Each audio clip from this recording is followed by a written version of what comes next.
Good afternoon, everyone. I'm Russ Rogers. I'm a business performance coach out of Kansas City, Citywide.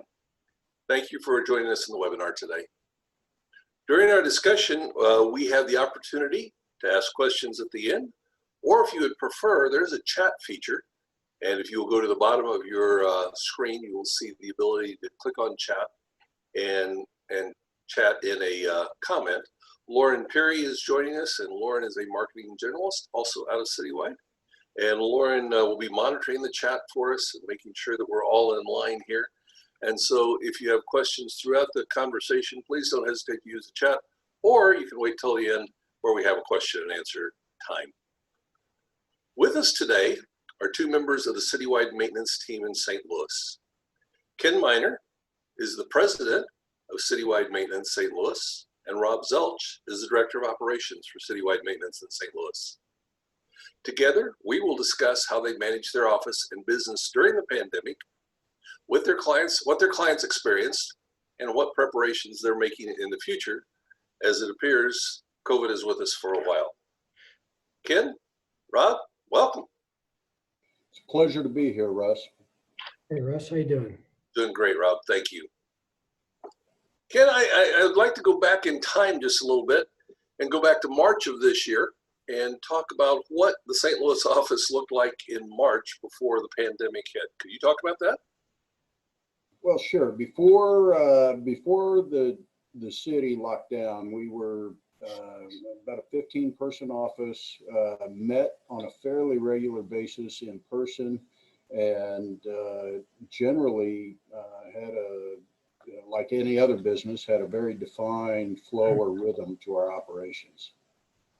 Okay, good. Thank you, Ken. Rob, what does the office look like today, and what changes did you have to make? You know, Russ, our office is still fairly quiet these days. Like many of our clients, we shifted from daily face-to-face interactions with each other to working from home. We're using online meeting applications instead of holding face-to-face meetings in the office. And instead of visiting our clients in the field, our account managers are reaching out virtually to try to provide the support to our customers that they need. Our full staff has not yet been together since March. We're just now beginning to blend our meetings with a small group of people, 3 to 5 or so, that will come in for socially distanced in-person interactions, and the remainder of our team is still joining virtually. While in the office, we're still requiring masks, and we're disinfecting our spaces before and after each get together. Thank you, Rob. You know, Rob, I'm going to stick with you for a second. You know, Citywide's been deemed an essential business, and you guys have responsibility for serving essential and non-essential business during this pandemic. How do you handle the range of clients and their different needs? You know, Russ, the first step for us was to reach out to our customer base and clarify whether they were considered essential and plan to operate and at what level or capacity. We then needed to kind of categorize those businesses with their industries. And the reason for that is that a manufacturing company is going to have drastically different needs than our customers in the medical space, who either would be at some point diagnosing, treating, or testing for COVID-19 positive patients. Once we had our customers identified that were remaining open, we had to put together a service plan that would support their new look. Cleaning for appearance and cleaning for health are drastically different principles. Our facility service managers were entrenched with our customers to be sure proper disinfection services were taking place. And our goal was to keep our customers' doors open, their employees healthy, and the businesses operational. On the other side of that were the businesses that were no longer working from their office.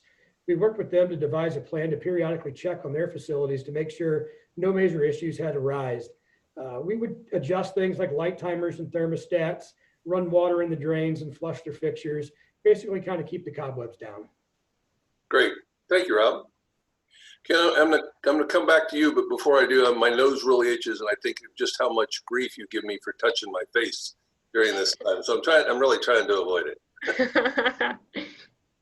Ken, what have you guys done to give your clients peace of mind through the pandemic? What service do you provide them for reopening? And you've got this thing called an FRP. Can you explain that a little bit to us? Sure, Russ. I'm going to go back to the middle to end of March through the first several weeks of April, and the information that we were being provided and that we were listening to specific to the pandemic was from the CDC, the WHO, and at some level OSHA, and it changed on a regular basis. And so what Rob and his team did was started to gather all the information based on the best way to not just react, but how to respond appropriately in the workplace to ensure that our teammates and our clients had a safe, healthy work environment. And so as we started to gather all this information, we developed an FRP, a facility response plan. And the three components of that were to prepare customers, identifying what OSHA guidelines for workplace safety meant, what that compliance component meant for them, for each individual customer, and then how to prevent the spread of COVID, whether it was social distancing, PPE, education on hand health, and then further how to protect those workers and of course our internal teammates by again, education, additional hand sanitizing stations, things like that. Okay. Thanks, Ken. Lauren's done a nice job putting a facility response plan up here on the screen for us. Can you just take a second and walk us through it? Sure. Like I said, there's the evaluation piece. So Rob and his team meet with our clients, and based on their specific needs, we will develop a plan to them and their business. And then the preventative piece, we have what we call electrostatic disinfection. So we use a machine to provide a comprehensive disinfectant service, and then a signage program, again geared toward education, what our customers and their employees might need to really educate themselves in a quick, easy manner on hand health, to your point, not touching your face, things like that. And then, of course, being able to provide the disinfecting services and, again, the proper way to wash your hands, proper application of hand sanitizer, things like that. Rob, not just to continue on the facility response plan. I'm assuming this is just an ongoing thing. There's this never stops. This conversation with the customer never stops. Is that correct? Yeah, that's correct. After initially contacting our customers and setting a time to walk through the documents and feel out what their thought is on what it's going to look like for them to come back into their business, we are reaching out to our customers weekly, sometimes more often than that, to help them to continue to sharpen that plan as more and more employees return to work. Thank you both. Ken, Rob talked about earlier how you've taken employees and taken them out of the workplace and then brought them, and no one's allowed back in without first calling in and then taking their temperature, et cetera. But what about the interaction with the employees? I know in St. Louis, you guys pride yourself on just a great family culture. How does that change during the pandemic? Well, the communication became more important than ever. It just became different. So instead of face-to-face meetings and pats on the back, we really dedicated ourselves to ensuring that we communicated on a regular and consistent basis with our team, made sure that we communicated with them that their safety and the safety of their family was paramount for however we would move forward. And then it's an awful lot of Zoom and GoToMeetings. We check in periodically, not periodically, on a regular basis, either text, voicemail, for no other purpose than just to say hi, let them know that we appreciate them and that we're really proud of them and the job that they're doing to keep our clients safe and healthy. Good. Thank you, Ken. So, Rob, a couple questions about employees and clients. The guidelines have changed internally with the employees and externally with the clients during the pandemic. Can you talk about how your employees and how your clients reacted to the changes in the guidelines in the office, how they're doing business? Yeah, sure. Since we separated the office in early March, we really haven't been together since. We went through some of the common pain points, like Ken was mentioning on the virtual meetings, dealing with barking dogs in the backgrounds, loud feedback, talking over each other. As team members needed to come to the office, I was the only one here in the building. They would schedule a visit with me, and I would be sure to either vacate and disinfect our facility so they could come in and do what they needed to do, or gather up what they were looking for and have it ready for them to pick up. We are currently requiring our team members to wear proper PPE, including their mask. They're taught the hand washing techniques that Ken was talking about. We do take our temperature in the morning and report that to our managers to make sure that we're healthy and able to service our clients. We practice social distancing, and everybody's got a great load of hand sanitizer available to them. We really do have a great team, and they've adjusted to the way we have to operate now, and they really understand the importance of protecting each other and our customers. From our client standpoint, March was a very interesting time. Most of our clients understood and appreciated that we were eliminating on-site visits as we were trying to figure out what the best way to go about seeing our customers would be, because they were doing the same thing we were and using the online forums. Their availability changed. They had more online meetings, more phone calls. As a whole, we've adjusted to our clients' requirements to take our temperature before we go into some facilities, ask a list of health questions, et cetera. And, in general, our clients have been very understanding and open to all the changes that we've gone through in the last few months. Great. Thank you, Rob.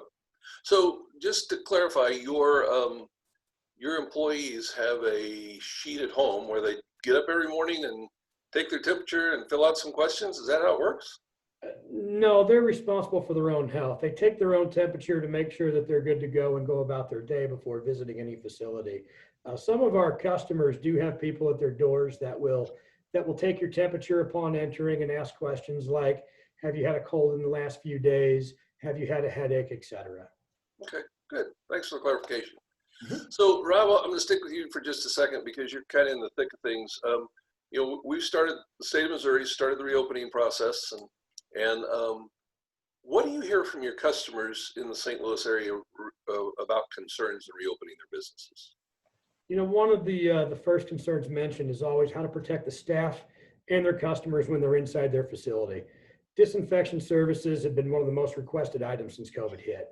We offer touchpoint wipe downs and electrostatic spray like Ken was talking about, hand sanitizer stations, along with customizable products for employees and visitors to take care of their own spaces.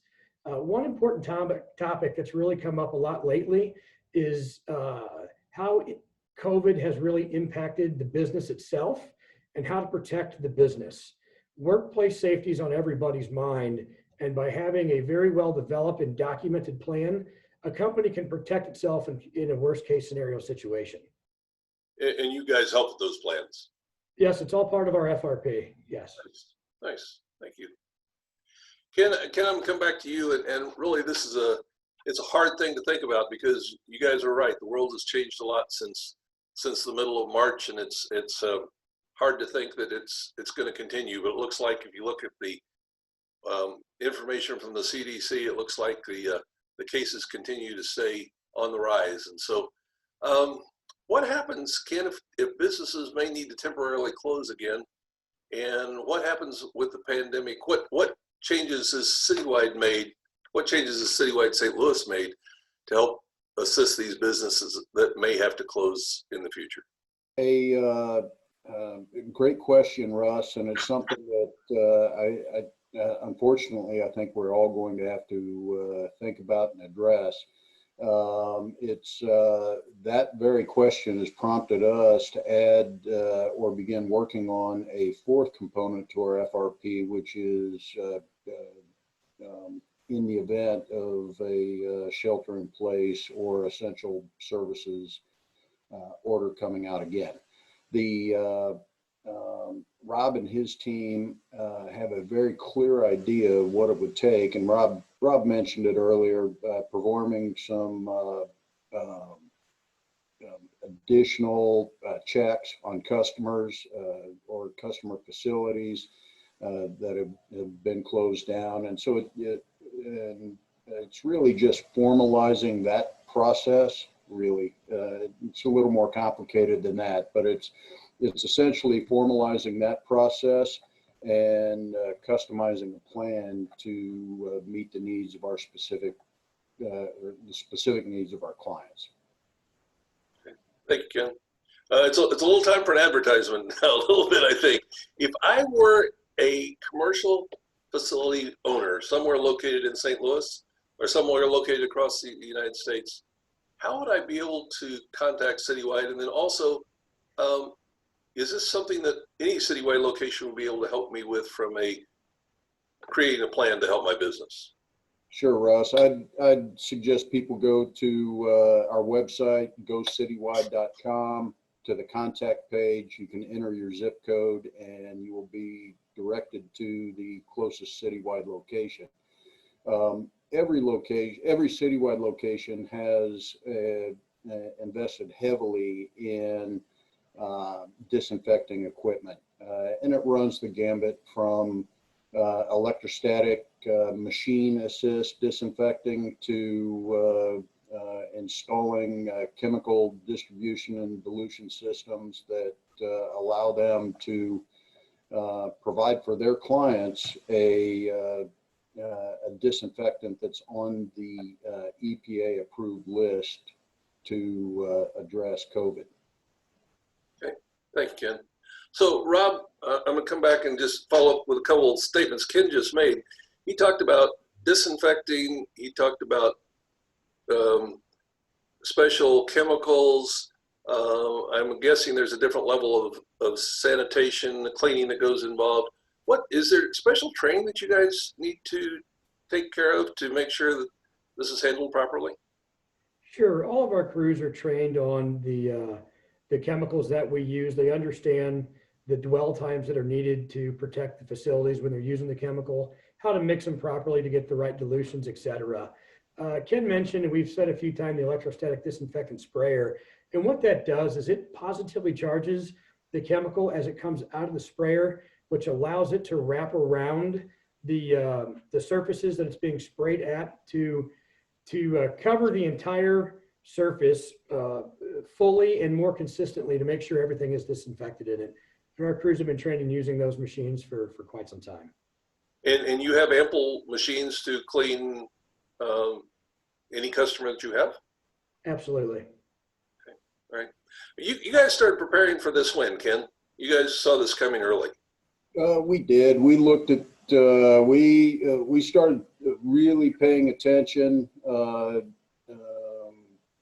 I would say the beginning of February, as it started to spread, as it hit Seattle, and began listening in earnest to the CDC and the WHO at that point to determine what we needed to do for when it eventually hit the Midwest.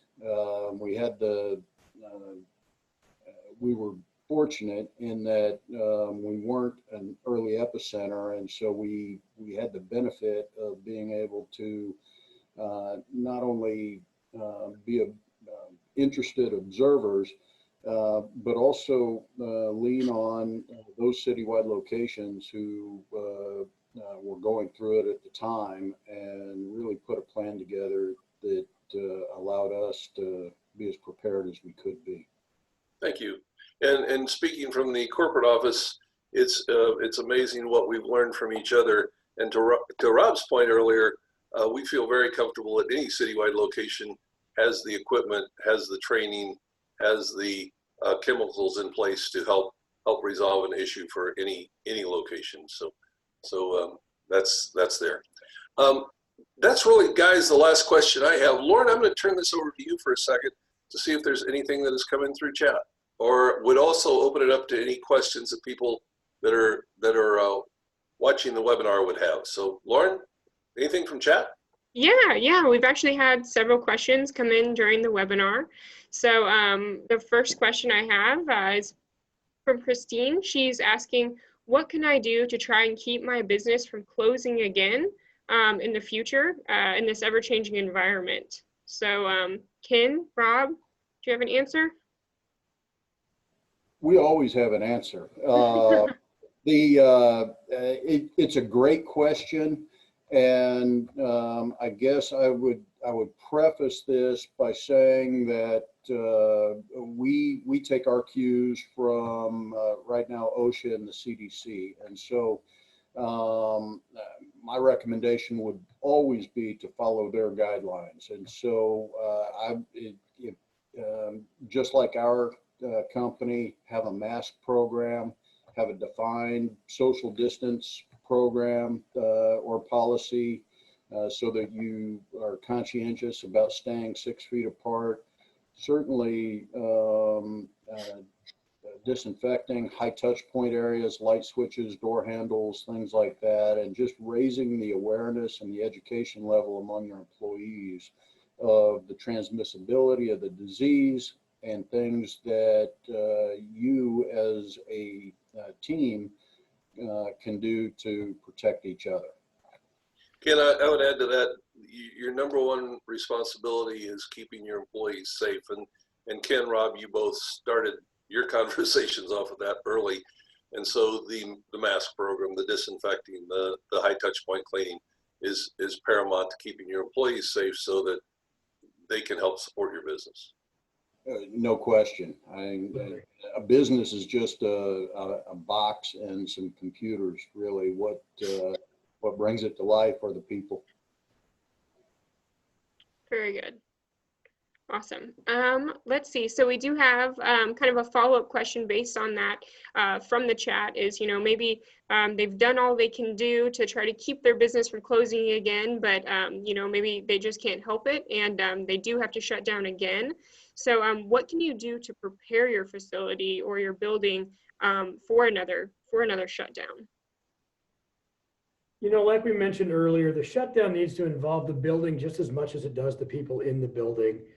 I suggest having a plan to adjust your thermostats and your lights, exercise your plumbing, get into the facility as much as you can to check for any major issues. It's also a good idea to kind of have a plan for limited entry for those that need to come back in for whatever reason that may be, and then prepare again for reopening. While the facility's closed, it's a good time to look at your carpet cleaning and your floor refinishing and install more sanitizer stations and do whatever you can to keep people safe when they do come back. Yeah, very good. So Rob, your point of protecting the building is huge, because if you aren't checking for vandalism, if you aren't checking for sewer problems, or you aren't checking for electrical problems, you're setting yourselves up for additional costs. Absolutely. Very good. That's all the questions I see in the chat. So any attendees, if you have any other questions, get them in now. Otherwise, I think we're going to probably come to a close here. We'll pause for about 15 seconds for additional questions. Yeah.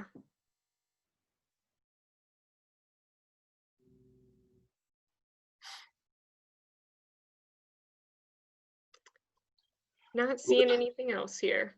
So I think, we have one more question. We have a question from Deborah. She wants to know, what is the turnaround time if we need to shut down? and open back up again. So what would that turnaround time be like? Maybe how would you know when it was time to reopen again? Well, I think, Lauren, if you read on in the question, she asked, if I have a confirmed case of COVID, how long do I need to be shut down, and how quickly can I get back to work? Rob, would you field that one? Sure. The recommendation is that you vacate your facility for a minimum of 3 hours. And at that point, we can come in wearing proper PPE and put a sanitization disinfection program in place, come in, use our electrostatic sprayer, spray the building down, wipe all your surfaces, and get you reopened for the next day. If you don't have availability, though, airflow is paramount in also helping remove the COVID virus, correct? You can. It's a different approach. Changing out air handlers can be vastly more expensive than electrostatic spray can be. But if you have the ability to open up doors and windows, it is absolutely recommended to get as much fresh air as possible. But it's significantly slower than coming in and high touch point cleaning and electrostatic spray. For Great. sure. Yes. That said, I would like to thank Lauren, Ken, Rob. Thank you guys for your time and for your conversation today. I'd like to thank everyone who joined us on the webinar. Great topic. Would point out that we will have another citywide sponsored webinar coming up here next month to keep you up to date on what businesses are doing to help themselves during the pandemic. For all of you out there, thank you again for listening, and hope you have a great day and stay safe.